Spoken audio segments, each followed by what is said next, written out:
Waouh, merci Seigneur. Il faut dire que cette journée a été peut-être la journée la plus difficile de ma vie. Regardez ceci. Le 14 janvier 2020, un élève assassine son enseignant au lycée de Colbison. Le 15 janvier 2020, un élève se voit amputer le doigt au lycée bilingue de Bala. Le 16 janvier 2020, au lycée de Massangam, un élève déchire le bras de son camarade à la lame. Est-ce qu'on va tuer notre école? Salut, c'est Steve Fa, bienvenue dans ce documentaire du peuple. Je suis au lycée de Colbison. Voilà, je fais cette vidéo parce qu'il faut parler de ces événements. Je fais cette vidéo parce qu'il faut sensibiliser la jeunesse sur les violences en milieu scolaire. Je suis sûr, je vous dis déjà, cette vidéo ne sera pas facile. Parce que je suis sûr que quand je vais entrer là, on ne va pas me laisser faire ce que je veux. Donc ne soyez pas surpris que beaucoup d'images se fassent en caméra cachée. Nous allons aller au lycée de Colbison, nous allons aller à Obala, nous allons aller dans plusieurs établissements essayer de comprendre le phénomène afin de sensibiliser notre jeunesse pour que l'éducation au Cameroun ne soit pas tuée. Allez, suivez-moi, allons-y. Donc, comme je m'y attendais, la journée a mal commencé parce que le proviseur n'était pas là. Du coup, impossible de filmer. Mais je voulais avoir une version officielle de ce qui s'est vraiment passé là-bas. Alors, j'ai quand même posé quelques questions à un censeur en caméra cachée. Ce que vous dites, c'est que nous ne sommes pas autorisés à vous donner des renseignements. On n'est pas autorisé à vous donner. Et on n'a rien à cacher. La vérité, ça va se dire. C'est que chacun qui vient ici, parce que si on se met seulement à recevoir les journalistes et tout ce monde ici, on n'en finira jamais. Et moi, il n'y a que le proviseur pour vous donner la version originale. La vraie version, vous comprenez un peu. C'est ça.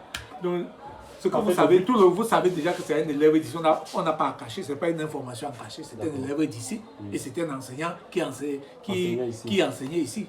C'est tout. Bon, quant à l'attitude de l'élève ou à l'attitude de l'enseignant, je ne peux pas vous dire, je ne peux pas juger. En tant que censeur, je ne sais pas. Si Non, je ne peux pas juger parce que ce n'était pas moi qui étais dans le secteur. Ah, d'accord. Je ne suis pas censeur du secteur. Ah, d'accord. Seul le censeur du secteur ou le surveillant du secteur peut véritablement passer ici, c'est reparti. Est-ce qu'on peut rencontrer le surveillant du secteur? Il faut que l'autorisation vous soit donnée. D'accord, d'accord. Je ne fais que dire, mais vous voulez contourner. Rien dans ce pays. Ne venez plus nous déranger. Parce que l'idée, c'est que chaque fois qu'on vous dit, vous voulez contourner. Non, moi, je vous ai dit que l'autorisation. Tout ce que vous racontez sur les médias depuis l'autre jour que c'est arrivé là. Le problème avec moi, maman, c'est que moi, je suis là pour rétablir à chaque fois la vérité. Donc maintenant, si j'arrive et que personne ne peut me dire la vérité, étant donné que le proviseur n'est pas là. Oui, mais personne ne peut vous donner la vérité. C'est un ordre, je suis l'ordre de ma hiérarchie. D'accord. Ce n'est pas qu'on ne peut pas vous donner. Oui. Mais c'est que je n'ai pas reçu le pouvoir de vous donner. Bien reçu.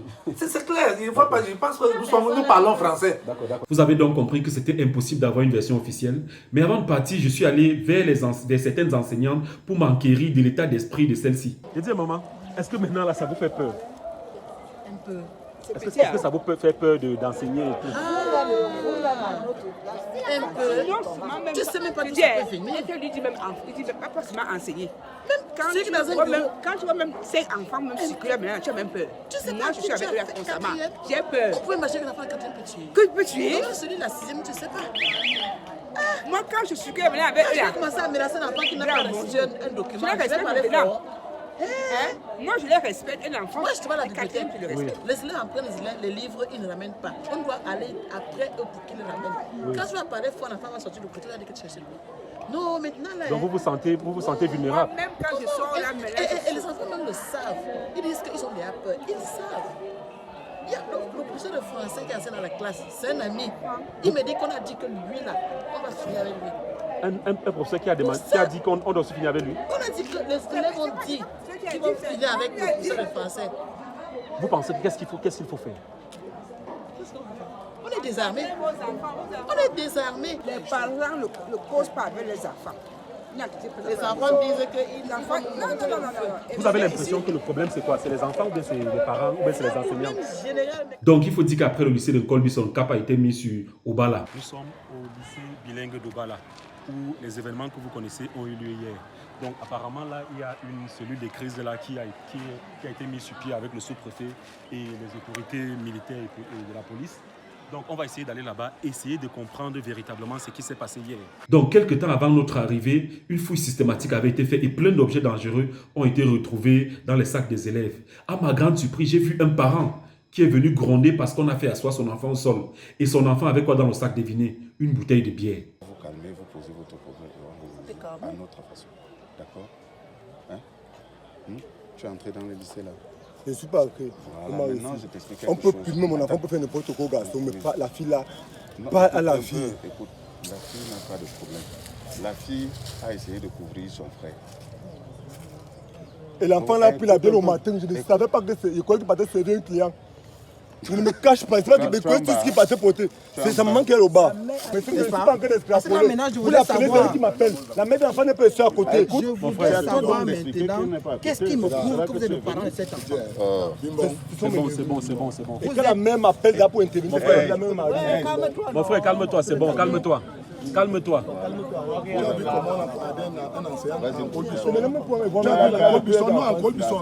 C'est que peut-être il ne comprend pas ce qui est en train de se passer partout au pays. Vous n'aidez pas les autorités. Vous n'aidez pas les autorités en faisant ça. Et comme tu connais là, ça aide qui? Ça aide qui? Ne me menacez pas. Ça aide qui? C'est bon, ne te fâche plus. On s'en va. Ne me menacez pas. Donc heureusement, les forces de l'ordre ont réussi à ramener ce parent-là à la raison. Et je suis allé vers ces enfants qui étaient assis là, essayer de poser quelques questions afin de comprendre pourquoi est-ce qu'ils font ça. Je dis, mon petit, toi-même tu venais faire quoi avec la bouteille de bière à l'école? Mais je ne suis pas venu avec la bouteille de bière. Quand je suis... Est-ce qu'on a pris une bouteille de bière dans ton sac? Oui, monsieur. Alors comment tu venais pas à l'école avec? Mais je ne sais pas payer la bière. Est-ce que tu as vu ce qui s'est passé hier à Yaoundé? Où on t'a parlé de ça, non? Qu'un élève a tué son enseignant. Oui, monsieur. Comment tu prends le risque de venir à l'école avec la bière? Monsieur, je ne devais pas encore à l'école avec l'alcool. Je dis, vous connaissez ce que c'est que le règlement intérieur, non? Si on dit dans le règlement intérieur qu'on ne vient pas avec le pantalon slimé, pourquoi tu as le pantalon slimé? Pourquoi vous ne respectez rien? Est-ce que c'est sérieux? Tu veux ressembler à qui? À Yorobo, n'est-ce pas? Gars, c'est pas sérieux. Vous savez combien les parents payent pour que vous soyez là? Vous savez combien un parent dépense toute sa vie pour que vous... Non, c'est pas bien. Regarde dans quel état tu es. Et toi, Moula, tu as fait quoi? Moi, il était en classe sans savoir. C'est pour bien voir ce que ton fils On a pris quoi dans ton sac? À cause de lui, tu as... Voilà les couteaux, voilà la chicha, voilà beaucoup de choses. Vas-y, c'est sérieux. Donc ensuite, je me suis entretenu avec le sous-préfet. Il faut dire que il s'agit d'un problème de délinquance juvénile. Parce que ce soit l'un ou l'autre, l'élève régulier est un élève réputé indiscipliné, qui était même, c'est une coïncidence, convoqué à un conseil de discipline qui devait siéger dans les 3 jours qui suivent. Et l'autre, c'est un jeune qui avait été élève de ce lycée il y a plus de 2 ans, qui avait été renvoyé et qui a continué à rôder autour du lycée, à poser des actes de vandalisme. Il faut dire que même lorsqu'on s'est rapproché de lui hier, on s'est trouvé qu'il était sous l'emprise de la drogue stupéfiante. Il n'était même pas conscient. Il y a ce qu'on appelle le cannabis. Quand le cannabis arrive dans le milieu scolaire, il est déjà comme ça, il est en bille. Ça, c'est ce qu'on a pris chez vous. Ce matin, oui, ce matin. Oui. Ça, c'est la bille, un coup de 200. Ici, c'est le filon de cannabis. Quand le cola sucré dit, il va te caca comme un filon avant de te fumer. Ça veut dire qu'il va justement t'emballer de cette façon, comme du cannabis, et avant de te fumer. Et retenez que dans le sac de vos enfants à la maison, ou en salle de classe, vous allez toujours voir le cannabis dans le papier ciment ou dans le papier farine. Celui qui a coupé est au lycée de l'Aile. Mais celui dont on a coupé le bras n'est pas exclu depuis 2 ans. Mais dans la vidéo, il est en tenue, non? Il a son ancienne tenue. Il prend la tenue et il vient. Le matin, si on arrête un enfant qui vient de beaucoup viennent en tenue, mais l'extérieur, faire la chose. Il y a beaucoup qui viennent de l'extérieur avec votre tenue. Oui. Wow. Et il y a les gars du lycée technique qui sont toujours, on ne sait pas ce que ces enfants... Mais on a même arrêté les sacs avec les tenues. Il a la tenue du lycée technique et il a la tenue du lycée bilingue dans le sac. Il a la tenue du lycée technique sur lui et il a la tenue du lycée bilingue dans le sac. Je me suis dit que celui-ci... Donc quand il arrive quelque part dans le salle, il se change, il escalade, il entre avec votre tenue alors qu'il n'est pas élève chez vous. Et là, il commet ses forfaits, il sort, il sort et personne ne le connaît. Donc en gros, l'enfant au doigt coupé est un enfant qui avait été exclu du lycée bilingue d'Obala. Et celui qui a coupé est un élève du lycée d'Obala. Quelles sont les mesures qui vont être prises pour essayer d'éradiquer ce phénomène de délinquance en milieu scolaire? Bon, je ne vais pas anticiper parce que la séance n'est pas achevée, mais il y a quand même des mesures fortes qui vont être prises. Déjà au niveau disciplinaire, au niveau de la discipline des élèves, au niveau du rendement même des personnels chargés d'assurer cette discipline, au niveau des autorités du lycée qui doivent prendre toutes les mesures, qui doivent prendre leur travail très au sérieux, au niveau d'assainir même l'environnement physique et psychologique de l'école. Toutes ces mesures doivent être prises. Et peut-être même sensibiliser tous les parents. Donc vous avez compris que c'est pas l'environnement. Voilà, justement. Voilà. Vous avez compris que c'est tout le monde qui doit prendre la mesure à bord le corps, que ce soit les parents, par rapport à la situation qu'on vient de vivre ici, que ce soit les enseignants, que ce soit tout l'environnement autour de l'élève. Donc maintenant, on va essayer d'aller au lycée général Leclerc. Là-bas, je vais vous montrer qu'il y a certains établissements qui ont carrément anticipé ce genre d'événement. Donc, allons-y. Voilà, on vous a parlé des établissements qui ont pris des mesures pour anticiper ce genre de phénomène. Ici, nous sommes au lycée général Leclerc. On va aller rencontrer le proviseur qui nous attend là-bas à l'intérieur. Il va nous expliquer comment est-ce qu'il fait pour anticiper ce genre de phénomène. On a vu des vidéos de couteaux qui ont circulé sur les réseaux sociaux. Ça s'est passé ici. On va aller rencontrer le proviseur. Il va nous expliquer cela. Allons-y. Bonsoir, monsieur le proviseur. Bonsoir, monsieur. Voilà. Donc, le lycée général Leclerc, on a vu au travers de certaines vidéos qui circulent sur la toile que vous avez anticipé sur ce phénomène. On a vu des vidéos avec les couteaux. Expliquez-nous cela. Nous n'avons pas d'explication à donner. Nous répondons simplement à votre préoccupation pour dire que nous n'avions que faire notre travail. C'est-à-dire qu'en exerçant nos fonctions suivant les règles de l'art.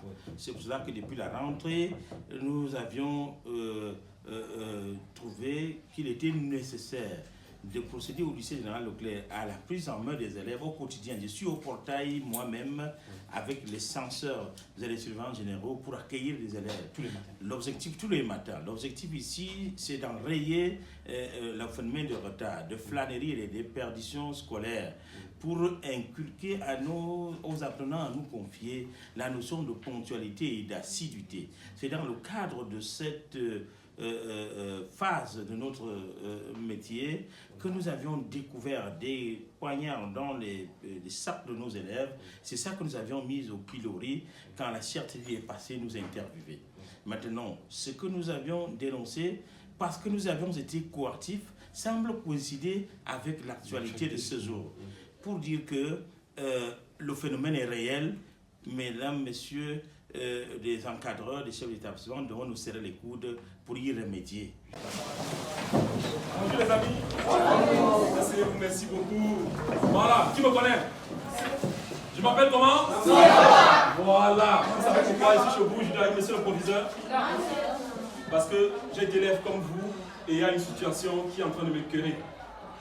Vous avez vu comme moi des images sur les réseaux sociaux, à la télé. Qu'est-ce qui s'est passé à Colbison? Qu'est-ce qui s'est passé au lycée de Colbison? Vas-y. Voilà, le poignard. Qu'est-ce qui s'est passé au bas là? On a coupé la main. Voilà. Dites-moi un peu. Est-ce qu'on va tuer l'école au Cameroun? Voilà. Monsieur le proviseur, je parlais avec lui tout à l'heure et il m'a parlé de toutes les mesures qu'on prend pour sécuriser cette école.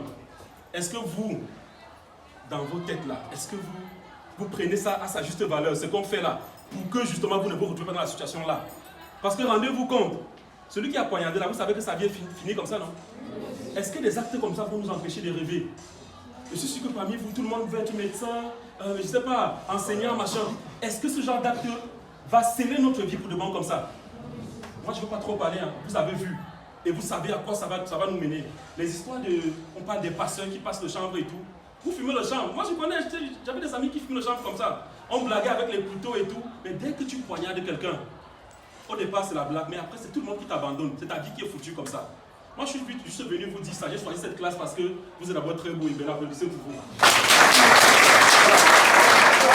Et en plus de cela, non, vraiment, il ne faut pas que je quitte de chez moi, personne ne me paye pour être là. Je vais vous parler parce que ça me fait mal.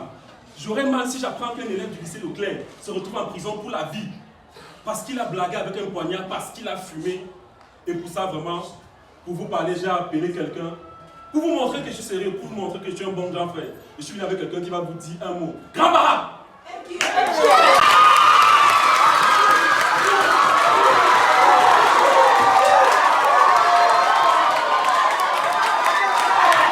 suis le grand Bara. Je suis venu vous donner un petit conseil. Parce que vous êtes le Cameroun de Cameroun. Vous m'aimez et je vous aime bien. Le Cameroun attend de vous. Je vais vous donner un petit mot d'avoir le respect entre vos instituteurs, vos pères à la maison, vos grands frères de la maison. Et vous êtes aussi les grands frères de ces petits frères qui sont derrière vous. Il faut les apprendre aussi. Bon, si vous ne les apprenez rien, ils ne seront rien.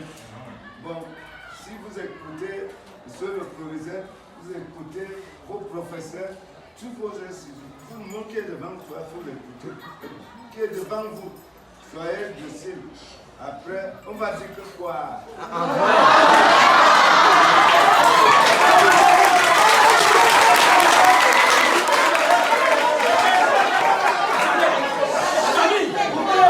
Les amis, je suis venu ici avec lui parce que je veux que cette journée soit mémorable. Je veux désormais que vous, élèves de première, vous soyez des ambassadeurs de la non-violence dans votre école. Est-ce qu'on est d'accord?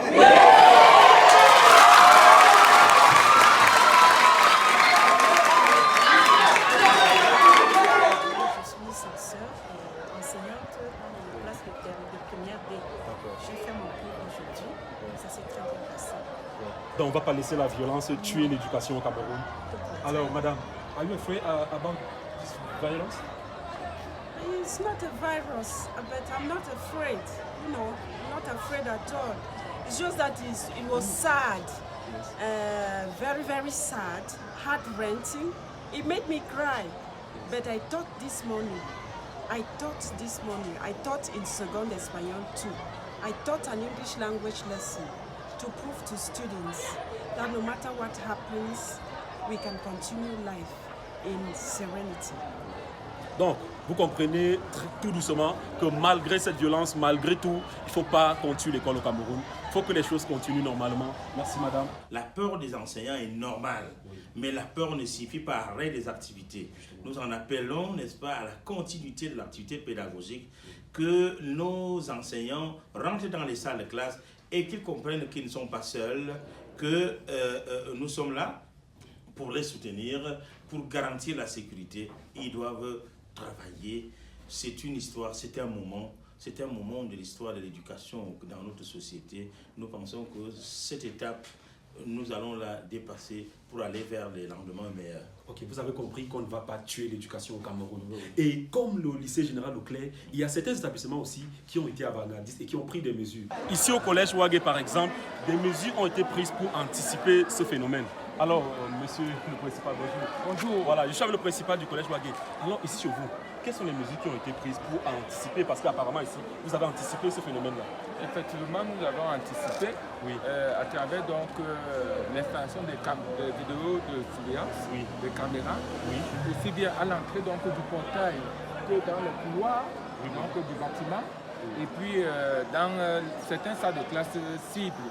Et en même temps, avant que les élèves ne traversent au seuil du portail, il y a déjà le vigile qui a déjà le contrôle de métaux, l'appareil de contrôle de métaux. L'appareil de contrôle de métaux. Ça veut dire qu'il y a une surveillance au niveau de l'entrée déjà chaque matin. Bien entendu, on contrôle, une fouille systématique. Bien entendu. Encore que chaque élève entre déjà avec son carnet de tickets. Son carnet de correspondance qui est le ticket donc, pour avoir accès dans l'établissement. Un carnet de correspondance. Carnet de correspondance. Ça c'est quoi en fait? C'est un cahier dans lequel il est introduit donc, le règlement intérieur et d'autres éléments de correspondance avec les parents. Parlons beaucoup plus des caméras. Les caméras s'installer, je vois qu'il y a les caméras un peu de partout. Maintenant, je vois que ce n'est pas dans toutes les salles de classe qu'il y a mis les caméras. Pas du tout. Nous avons ciblé certaines classes, vous savez, les classes sensibles. Les classes sensibles telles que les quatrièmes, les classes de seconde, qui sont des classes où les enfants ont encore des âges d'adolescence, pas trop conscients. Ah, d'accord, quatrième, seconde, première, terminale. Là-bas, vraiment, vous avez ciblé ces salles-là. Bien entendu. Voilà. Bon, asseyez-vous les amis. Voilà. Merci. Qui me connaît? Je m'appelle comment? Vous savez pourquoi je suis là? Je suis venu, ce que je vais vous dire, c'est pas trop long. Vous avez vu ce qui s'est passé sur les réseaux sociaux, vous avez vu ce qui s'est passé à la télé, vous avez vu ce qui s'est passé au lycée de Colbison. Qu'est-ce qui s'est passé au lycée de Colbison? Dis-moi. Là, c'est voilà. Voilà, le meilleur c'est un professeur de mathématiques. Je ne veux pas être long. Vous avez vu ce qui s'est passé. On a perdu combien de personnes ce jour-là? Voilà. Ceux qui disent qu'on a perdu une personne n'ont rien compris. On a perdu 2 personnes. On a perdu l'enseignant et on a perdu votre camarade de classe. Parce que dorénavant, c'est fini, on ne va plus jamais le voir. Il va pourrir en prison. Est-ce que c'est ce qui doit vous arriver? Non. Vraiment, je suis à Wadi et on m'a dit les mesures qu'on a prises ici. Et j'espère que vous n'allez pas arriver à ce niveau-là. Vous êtes des grands, je vous fais confiance. Applaudissez pour vous. Pour vous dire merci, vraiment, pour vous dire merci pour votre assiduité. J'ai appelé quelqu'un qui va venir vous dire bonjour. Grand Barak!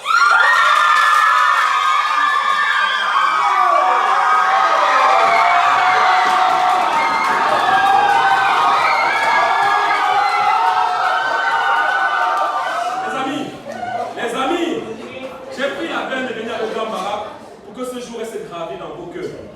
Le jour où ce grand frère est venu vous donner un conseil. C'est un conseil que je vous ai donné. Comment prenez ça pour vous? Pourquoi ce n'est qu'à vous, les grands, que je suis venu parler? Parce que c'est à vous de former vos petits frères qui sont derrière. Dites que vraiment, vos trucs que vous fumez là, c'est pas bon. Les bagarres, c'est pas bon. Parce qu'après, il y a meurtre, c'est fini. On perd tout le monde. Vous avez compris? Grand Barak,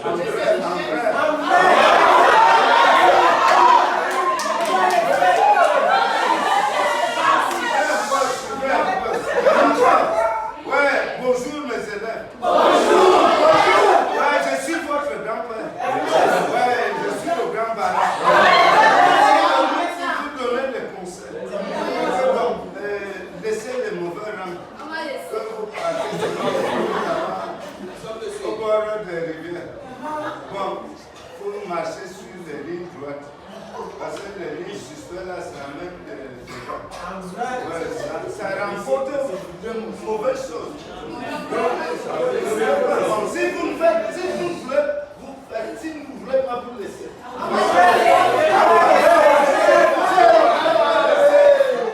Vous n'allez pas avoir les 65 ans que je passe déjà comme ça.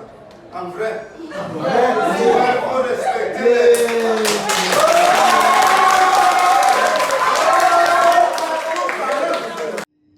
Voilà, j'espère que vous avez suivi avec attention cette vidéo parce que je dois vous assurer qu'elle n'a pas été facile. Qui suis-je pour vous dire ce qu'il y a à faire maintenant? Que chacun prenne donc ses responsabilités, les parents, les enseignants et même l'État, afin que nous ne tuions pas l'école au Cameroun. Que Dieu vous bénisse.